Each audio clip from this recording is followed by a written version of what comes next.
And we continue our coverage today. The president's former personal lawyer has found out his punishment. We go outnumbered overtime now. I'm Harris Faulkner. Of all the president's associates and allies who have been either investigated or charged, none has been closer to the president than Michael Cohen. A federal judge has now sentenced Cohen to 36 months. That happened in the short little while, 3 years after he pleaded guilty to multiple charges, including lying to Congress and paying off the president's alleged mistresses in violation of campaign finance law. His attorney had urged probation on his behalf. Cohen, before learning his fate, told a judge, quote, "I take full responsibility for each act that I pled guilty to," end quote.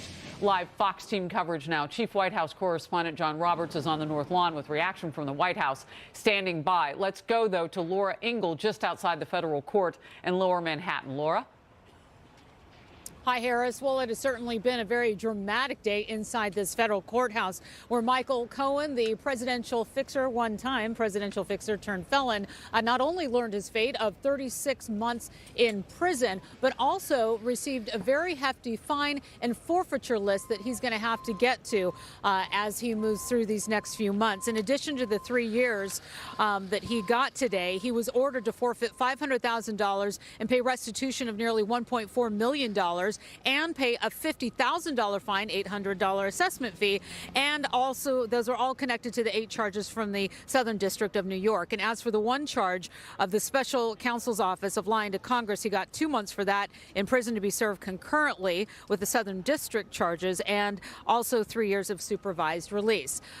We want to get to some of his statements. He spoke for 8 minutes in front of the judge today. He said, "I stand before your honor humbly and painfully aware that we are here for one reason. As you mentioned," he said, "I take full responsibility for each act that I pleaded guilty to, including those implicating the President of the United States." He teared up at one moment, apologizing to the public, saying, "You deserve to know the truth, and lying to you was unjust." He mentioned the president's recent tweet on him, calling him weak. Cohen agreed and added that his weakness was a blind loyalty to Donald Trump, adding he felt it was his duty to cover up his dirty deeds. That's what he called them. Cohen's defense attorney, Guy Petrello, explained to the judge that Cohen's cooperation with the Southern District of New York, in which he has pled guilty to those 8 charges, the reason he did that, he said, is that Cohen was wary of a long-term cooperation agreement for personal reasons, asserting that Cohen wanted to keep himself and his family from the glare of the cameras, adding that Mr. Cohen had the misfortune to be counsel to the president. Special counsel prosecutor Jeanine Reed then had the floor, telling the judge that Cohen provided them credible and valuable information regarding any links between the campaign and foreign government. Prosecutors with the Southern District of New York hit back next, saying that Cohen can't have it both ways, referring to the fact that he cooperated with Robert Mueller's team but not with theirs. And I did mention it was emotional, and we didn't see tears at first, but our producers that were in the courtroom said that Michael Cohen's family members were in tears, especially his children. In fact, we saw them leaving, his daughter sitting in the front seat of the car, and as she went by us, we could see that she was definitely very emotional and having a very hard time with today's proceedings. He will be turning himself in on March 6th, so he's got some time before he heads off to prison. Yeah, and a lot of talk about what he could be doing in terms of talking with particularly Democrat members of Congress, so on and so forth, in the months to come before he has to report. Laura Ingle from outside the federal courthouse here in New York, thank you. The White House reacting. Let's go to Chief White House correspondent John Roberts with that from the North Lawn. John? No official reaction from the president just yet. Nothing on his Twitter feed, though. I'm sure that the president will likely have something to say about this at some point this afternoon. But Harris, I think what we saw there in the statements that Michael Cohen made before Judge William Pauley is the way that the next 3 months before he actually has to go to jail are going to unfold, because in court, Cohen didn't blame it on himself. He blamed everything. He said, yeah, I did it. But he said the reason why I did it was because of President Trump. Now, when it comes to this contribution, we did the president yesterday in an interview with Reuters, in which the president said, number one, it wasn't a campaign contribution. If it were, it's only civil. And even if it's only civil, there was no violation based on what we did. And to add a fourth little tranche to it, Michael Cohen is a lawyer. He's supposed to know what to do. That's what you rely on people for. That's what you pay lawyers for. Michael Cohen should have known what he was doing. I hope he did. My lawyers say, frankly, that everything he did was fine. Now, it's likely that Michael Cohen is going to continue his cooperative deal that he signed with the special counsel's office on that guilty plea to lying to Congress, for which he got 2 months to run concurrently with the 3 years that he'll spend in prison. And his attorney, who is now just his communications advisor, Lanny Davis, indicating in a statement that Michael Cohen's got a lot more to say about all of this, saying, quote, Michael Cohen, former attorney to Donald Trump, continues to tell the truth about Donald Trump's misconduct over the years at the appropriate time after Mr. Mueller completes his investigation and issues his final report. I look forward to assisting Michael to state publicly all he knows about Mr. Trump. And that includes any appropriate congressional committee interested in the search for the truth and the difference between facts and lies. Mr. Trump's repeated lies cannot contradict stubborn facts. So as Laura pointed out, he doesn't have to report to jail until March the 6th. So that gives Robert Mueller a lot of time to exploit this cooperation deal that he has got with Michael Cohen, to squeeze him to say, you know you're going to jail March 6th, for 3 years, but if you cooperate with us, well, maybe the Office of the Special Counsel can put a good word in with Judge Pauling and maybe get you a reduced sentence. You know, now is the time when they've got a lot of leverage over Michael Cohen, so we'll see what comes of it. Harris? All right, John Roberts, thank you very much. I want to bring in my first guest, Robert Ray, a former federal prosecutor who investigated the Clintons when he succeeded Kenneth Starr as independent counsel. Thank you for being with me today. Nice to be with you. My first question is about this cooperation deal. Have you ever seen anything like this, and how would it work? It's unusual because, on the one hand, he's cooperating without an agreement, in part to provide assistance to Bob Mueller's office, and the Southern District of New York didn't seem to be overly impressed, on the other hand, with any assistance that he had provided. So it's unusual, and it's without the protections of a cooperation agreement.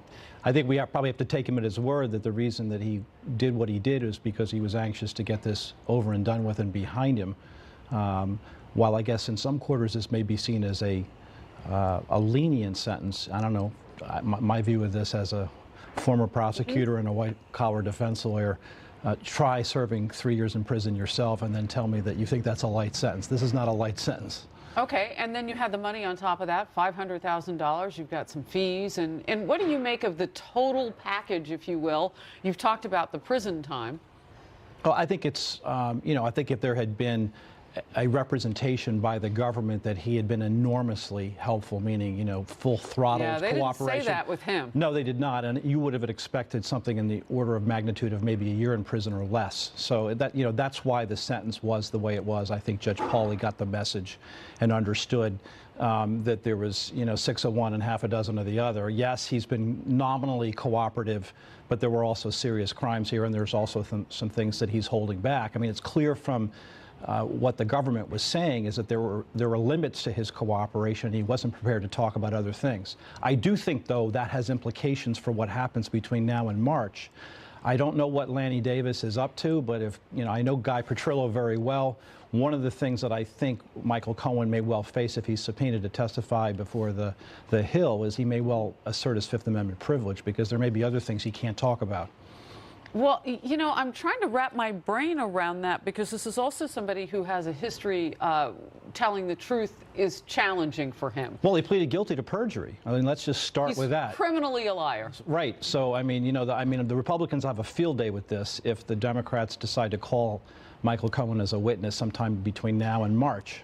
Yeah, it's interesting, too, to get your opinion on the political side, because when you were investigating the Clintons and the Whitewater development scandal and whether or not they had done anything illegal with that development company, you were looking for that sheer evidence of a link between them and crimes, and that's always the case. How difficult is that in a situation with someone who was this close to the president, recorded him surreptitiously, did a list of things to maybe question his truth-telling, even before he said he lied? I think, surprisingly to the public, even in those situations, it is still very difficult to prove in a criminal case that someone knowingly and willfully violated the law. So just because Michael Cohen says that I know that I committed a campaign finance violation and that I did it at the direction of President Trump doesn't mean that President Trump can be proven guilty of anything.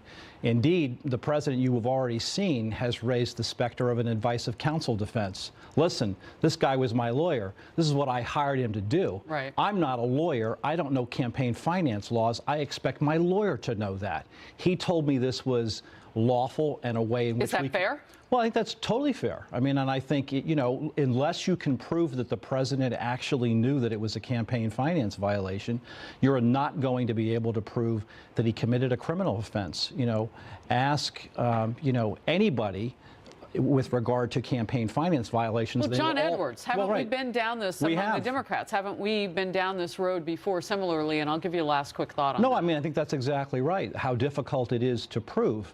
So, look, I think that, you know, all of the news of, like, you know, the prosecutors are closing in on President Trump with regard to this campaign finance violation. First of all, I think the president's right. It's technical. I don't think it is provably criminal as far as the president is concerned. And in any event, seriously, are you going to take on an impeachment proceeding with regard to the president of the United States over a campaign finance violation? I don't think so. Did they ever say these things about you, like, oh, he's wrapping up? I mean, well, were people reading tea leaves back then the way that they are now? Of course, and no one really knows other than the person who's charged with making the decision. I think also that my expectation, given the fact that these three individuals are going forward to sentencing, it suggests that we're closing in on the end here. Now, how much more time will elapse before we finally get there, I don't know. But you even heard from Lanny Davis. I mean, I think he expects that there's going to be a Mueller report prior to the time that Michael Cohen has to surrender to the Bureau of Prisons to begin serving his sentence. And I think that's about right. I think you should expect a report from the special counsel's office in the first quarter of next year. Robert Ray, will you come back? Of course. Enjoyed talking with you. Same here. Thank you very much. Thanks for Pleasure. being on the program. For more reaction, let's bring in Democrat Congressman John Garamendi of California. Great to see you, Congressman. We often talk about sundry of things. Today we'll talk about Michael Cohen and your reaction. Well, I'm not at all surprised. He is, 9 different indictments, pled guilty to all of them, from tax evasion to perjury, all of those, and campaign finance. All of those things added up to very serious charges and some very serious time that he will be spending in jail, no doubt about it. Where this goes from here remains to be seen. I suspect he has far, far more things to talk about. Whether he will or not, and whether that's part of the Mueller investigation, we don't know. But certainly it's going to be part of what they're doing in the Southern District of New York. I don't know if you could just hear my conversation with the former Whitewater independent counsel, Robert Ray, who took over for Ken Starr.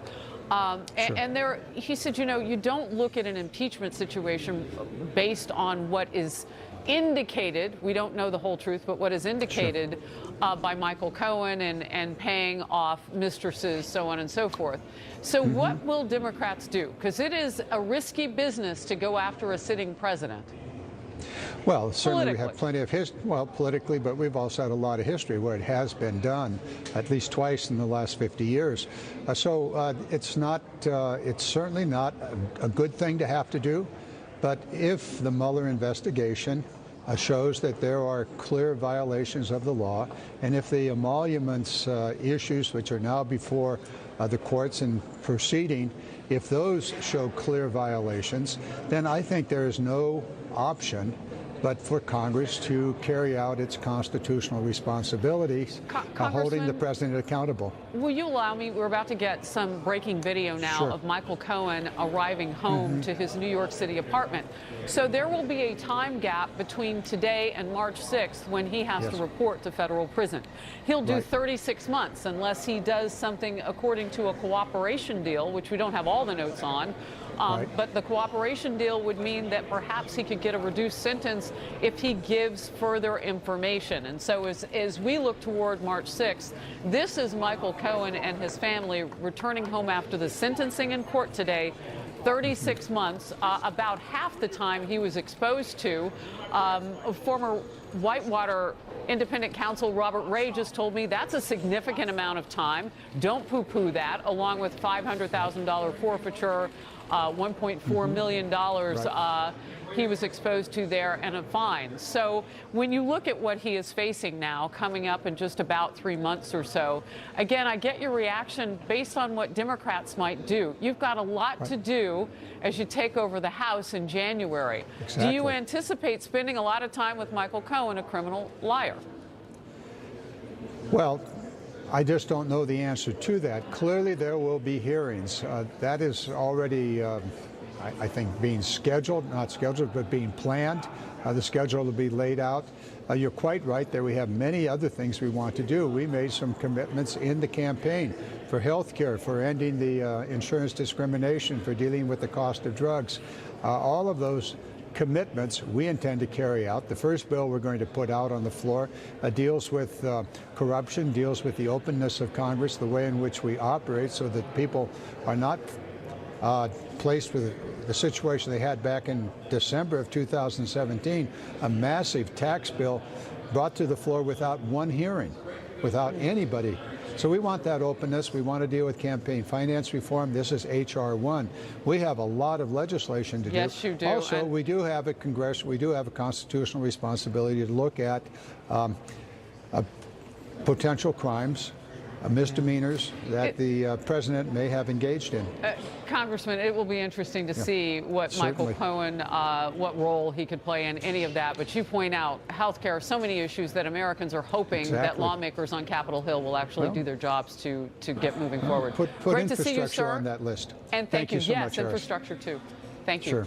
Thank you. Tomorrow, don't miss the Hour of Outnumbered Overtime special.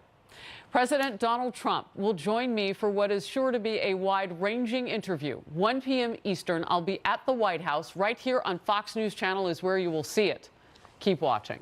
Meanwhile, across the Atlantic, British Prime Minister Theresa May is fighting for her political life, facing a no-confidence vote.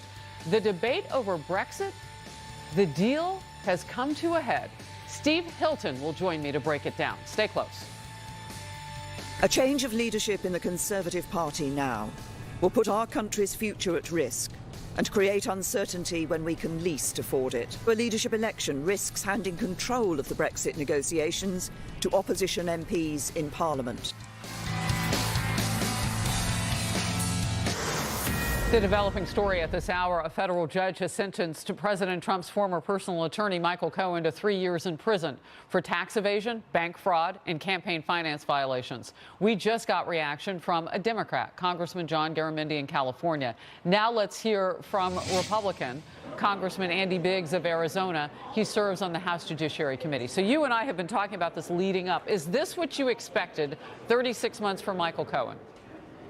I'm not surprised that it's in that vicinity. I actually thought they would give him more because that's what Mueller was asking for. So I think he got a little break because another prosecutor was asking for a lesser sentence. So this is probably about where I thought it would land a little bit. Do you think Michael Cohen is someone that Mueller or Democrats on the Capitol Hill can really lean on in terms of getting more information? He's got quite a gap between now and March 6th before he has to report to federal prison. Well, they're going to continue to try to squeeze him.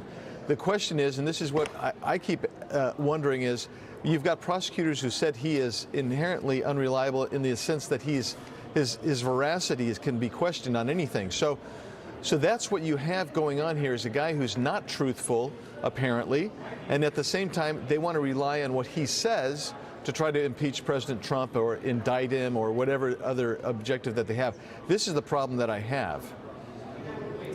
So as we head into 2019 and the House changes hands in terms of majority leadership with Democrats, how concerned are you that they are? And you know, Congressman Garamendi said, oh, they can do both. They can look at investigations and they can get stuff done. It, though, does pollute relationships across the political aisle. If you're going after a sitting president in the opposite party and you're trying to get health care done, I mean, these are all the same people. Yeah, it's going to be really tough because, I mean, first of all, I haven't heard any of my colleagues across the aisle come up with one policy idea that they really want to get after this time, and not with any specificity. But what I have heard him say is Jerry Nadler wants to conduct investigations. He wants to impeach President Trump. He wants to impeach Brett Kavanaugh. Maxine Waters wants to open up a whole bushel full of investigations. And that's what I'm hearing. I'm not hearing an idea that we can advance some policy that will benefit the country. Instead, what I'm hearing is we're going to investigate, we're going to impeach, and it's going to be highly contentious. And that's really not going to be good for the country. It's probably not going to be good for this institution. And I don't know how good it will be for reaching across the aisle to try to work together. Yeah, that's my question. I mean, in fairness, Congressman Garamendi says he is wanting to get health care and he's wanting to get infrastructure and these other things done. But you have to want it, you got to actually have to do it. Right. And Democrats often say they can walk and talk and chew gum and all this stuff at the same time. But we know from the recent history with Mueller that these investigations, remember there were 6 of them in the beginning, into any Russian collusion or connection. Conspiracy is really the word that we want to use there more than collusion, because that's a crime. Right. So let's talk about forward and what you can do in the House to make sure things stay on track. Well, you know, so we've got 2 challenges. We've got a few weeks left in the majority, and we've got some things that we should be doing, whether it's build and fund the border wall, take care of the spending bill, et cetera. But when we move into the minority, and what I'm hearing when I hear the chairman of committees that I'm going to sit on not talk about policy issues, but rather talk about investigations, it makes me believe that we're going to have to play defense in a very aggressive manner.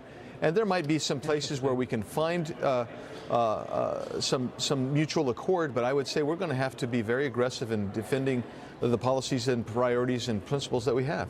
You know, I want to take us a little broader now, because you just said we have to play defense, quote, in an aggressive manner. Did you see that sit down with Pelosi, Schumer, and the president yesterday? Because there was some defense being played there and some offense. What is your take on being able to get the border wall system that the president wants, irrespective of whether they do it before the end of the year or next year?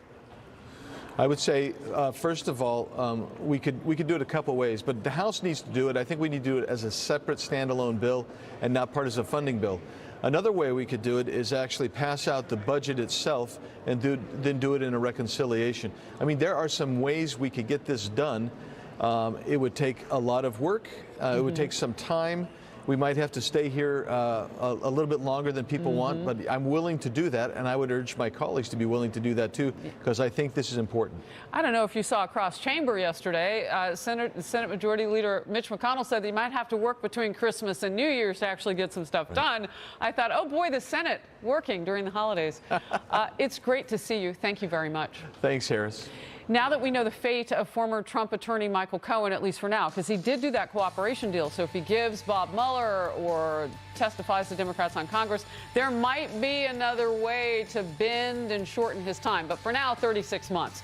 Questions about what's next for the Mueller investigation, particularly when it comes to former National Security Advisor Michael Flynn and former Trump campaign chair Paul Manafort, also facing sentences of their own. Catherine Herridge with the latest next. Stay glued.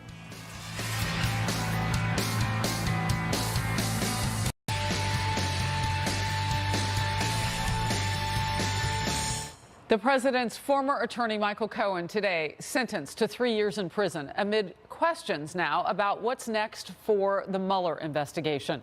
Attorneys for former National Security Advisor Michael Flynn asking a judge to avoid a prison sentence for him for lying to investigators. The sentencing is set for next week. And former Trump 2016 campaign chair Paul Manafort is expected to be sentenced in 2 cases early next year. Chief Intelligence Correspondent Catherine Herridge is live in Washington with the news. Catherine? Thank you, Harris, and good afternoon. According to this 178-page sentencing memo, Flynn's attorneys want probation with 200 hours of community service, citing his extensive cooperation with special counsel investigators, including 62 hours of meetings and the production of thousands of records for the Justice Department. It reads in part, quote, as the government has made clear, his cooperation was not grudging or delayed. Rather, it preceded his guilty plea or any threatened indictment and began very shortly after he was first contacted for assistance by the special counsel's office. The filing also has new detail about Flynn's January 2017 FBI interview that is part of the plea. The filing states that former Deputy FBI Director Andrew McCabe who was later fired from the Bureau for cause, called Flynn at short notice, sending 2 agents, including disgraced agent Peter Strzok, to interview Flynn about his conversations with the Russian ambassador. The filing also states Flynn did not have a lawyer present, and the agents did not warn him that false statements could be prosecuted. Flynn's lawyers point to what they describe as sort of disparate treatment, saying the FBI warned former Trump aide George Papadopoulos about the Russia investigation's serious nature and that lying to investigators is a federal offense. In a separate development, a federal judge here in Washington wants more information from special counsel investigators before deciding whether the president's former campaign chair, Paul Manafort, violated his plea agreement. The allegation is that Manafort lied about his foreign contacts and communications with the administration. Special counsel sentencing memos filed Friday were heavily redacted to protect sensitive information, but the federal judge had full access to the evidence and still wants more information. Tentative court date, as you mentioned, is set for January, but it is expected both sides will continue their private negotiations. And as you also noted, Flynn's sentencing is set for Tuesday next week, Harris. Catherine, thank you very much. You're welcome. South Dakota Republican Senator John Thune joining me now. Incoming Senate Majority Whip. Good to see you, sir. Let's talk about the politics around this. Brett Baer told me last hour on Outnumbered that, you know, the president has had unsavory people around him. There are politics that are involved in that. It's not a good look, we talked about, for the president. What say you on Capitol Hill when you've got to negotiate some of the politics of this? Well, everything, at least in this city, is about politics, and obviously the president has experienced in his first 2 years in office a lot of politics and the other side attacking him. But, you know, I think that all the, what we know so far is an incomplete picture until we actually get all the evidence and everything is out there, and the Mueller investigation wraps up hopefully soon, and we'll have a more complete and full picture. Then people can start drawing conclusions. But we're getting pieces and bits of information, and I think it's really hard to draw any hard, fast conclusions until we have the full set of facts and all the evidence. If there is a gap that is usable for Democrats for, according to a cooperation deal with Michael Cohen from the sentencing that we just saw about an hour ago, 36 months behind bars, prison bars, federal level, this gap between now and March 6th, what will you do on the Hill as Republicans if Democrats start to, let's talk to Michael Cohen, let's go after the president with him? I think that it wouldn't surprise me at all, actually, if the Democrats in the House decided to do that. You know, we control the majority in the Senate. I doubt that the Senate Democrats aren't going to be able to call witnesses. That'll be the Republicans that would do that in the Senate. So, you know, I think that's a real possibility. And if there is a gap there, it's something that they might entertain in terms of, you know, trying to create more attention to this and try and embarrass the president. Frankly, I think the better use of their time would be to work with Republicans in the Senate and with the president on an agenda that's good for the American people, rather than focusing all their time on attacking the president and launching investigations. I think that would be counterproductive in terms of what's in the best interest of the country. So, and what I was getting at, would you, maybe put up any sort of defense or something oppositional to what they would do in the House? I think I got a little bit of that from you, because I want to move on and talk about Democrats now. The president sitting down with Nancy Pelosi, House leadership, and Chuck Schumer, Senate leadership yesterday for Democrats. And it was pretty confrontational at times. How do you get something done for this president that includes a border wall system either before the end of the year or beyond it? I think it's going to come down to the continuing discussions between the president and Nancy Pelosi and Chuck Schumer. You know, clearly, in order to get the government funded and to get funding for the border wall, there's going to have to be some agreement. It takes 60 votes in the Senate to do anything. That's the fundamental math that we have to deal with, and that requires a number of Democrat votes. And so if we're going to reach a conclusion here that keeps the government from shutting down, everybody's going to have to be at the table. And I hope that the discussions that started yesterday will continue in a constructive way. Obviously, the Democrats now are resisting any amount, it seems, of border security funding, when in fact in 2013, many of them, including Senator Schumer, voted for $46 billion in border security funding. Absolutely. In 2006, Democrats have started allocating funding to build that reinforced fence line that we refer to as border wall. Let's hear from Chuck Schumer, and then I have another question. Okay. No president should ever say that he or she would be proud to shut the government down. No president should so glibly use the American government and the millions of workers who work so hard as a bargaining chip. But that's where President Trump is headed. Do you feel that's deeply rich from a man who earlier this year shut down the government to help out, he said, DACA recipients? Right. Now, we had a Schumer shutdown earlier in the year, and it didn't end well for them. They were in a rush to open up the government again. And honestly, I think in this case, Harris, that the Democrats, the burden is going to be on them, because the House Republicans, Senate Republicans, the President of the United States all support $5 billion for border security, wall funding, whatever you want to call it. And it's the Democrats who are standing in the way of that. So I think the American people will rightly judge that if and when the time comes. But I hope the better solution is that they can come to an agreement about how to protect our borders, secure our borders, keep Americans safe, and keep the government open at the same time. So President says we'll he needs 10 people across the aisle to join him and join you to get something done. It'll be interesting to see if there are 10 Democrats who will do that. Great to see you, Senator Thune. Thank you. Thanks, Harris. You too. Thanks.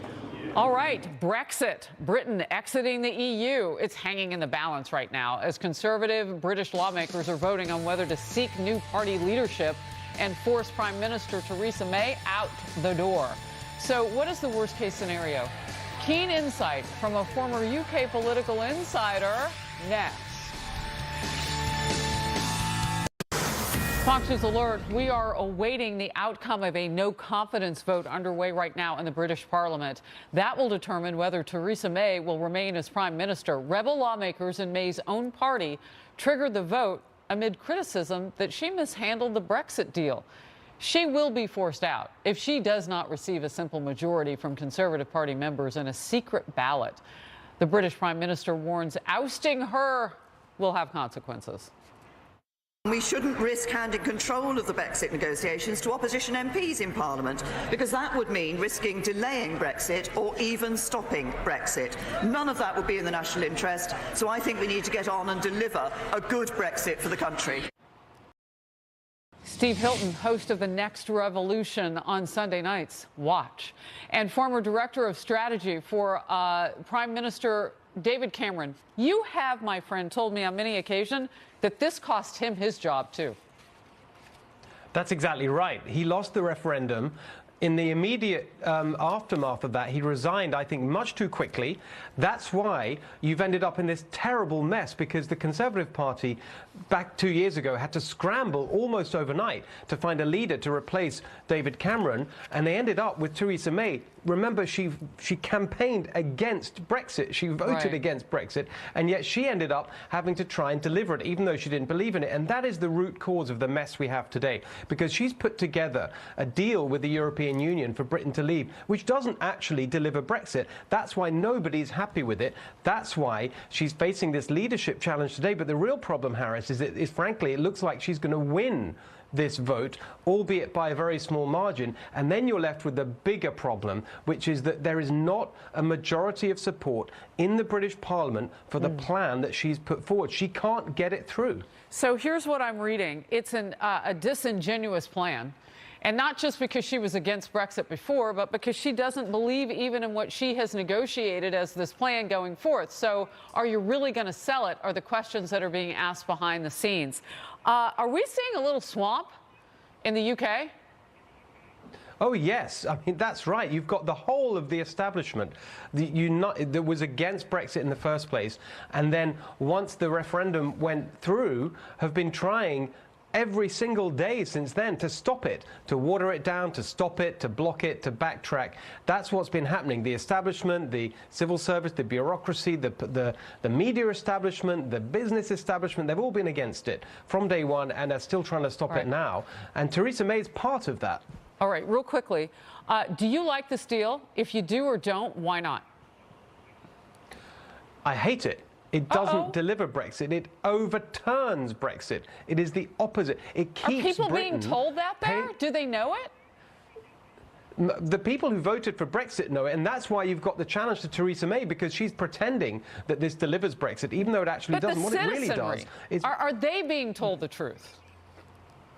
by some people. You've got conservative lawmakers like Boris Johnson, for example, who've been very clear that this deal doesn't deliver Brexit. It's the opposite. It keeps Britain it doesn't make Britain an independent nation, setting its own laws, doing its own trade deals, all the things that were promised in Brexit. That can't happen with Theresa May's deal. Boris Johnson's been saying that, and a few other Brexit leaders. That's why you've got this challenge to her in Parliament today within her own party. But there aren't enough of the challengers to topple her. So it looks to me like she's going to stay. Yes or no? Is Brexit dead? I think what we're heading towards, frankly, is another referendum, and that will determine whether it lives or dies. And a lot of political careers in the balance, because every time the referendum comes up, you know, the people get closer and closer to knowing who's really leading them. Very swamp-tastic, it sounds like. We will be watching every bit of it and so appreciate your expertise always. Sunday nights, The Revolution. Thank you. Great to see you, Harris. You too. It is 3 years in prison, federal prison, for the president's former personal attorney, Michael Cohen. Whether he got off lightly and the potential damage he could do to the president politically, Power Panel will slide in legal heavy hitters today. Stay close. The Fox top story, Judgment Day for Michael Cohen, the president's former lawyer and confidant, sentenced to 36 months for tax evasion, lying to Congress, and campaign finance violations. Legal Power Panel now. Doug Burns, former federal prosecutor. Richard St. Paul is a defense attorney and a former prosecutor as well. Gentlemen, thank you for being here. So we've had a lot of look now, not speculation, because we have the facts of the sentencing. Your first reaction?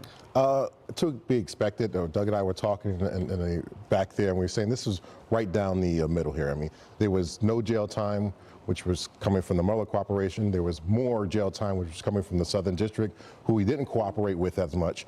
So it was between no jail time and 5 years. He got 3 years right down the middle. Are you listening to Robert Mueller as you're sentencing as a judge? And what are you listening for in terms of, no, I'm not going to give him no jail time, but I'll lessen it? Well, basically, you know, when I do a sentencing, you might find this interesting, and I was telling Richard this, I come up with 3 results before I walk in, and I tell the client side, you have the lenient one, the harsh one, and the down the middle one. Here, the guidelines were 51 to 63 months, start with that. The government was recommending 42 months, which was pretty reasonable, because very often they come in harsh, give him the top of the range. You know, he did cooperate a little bit.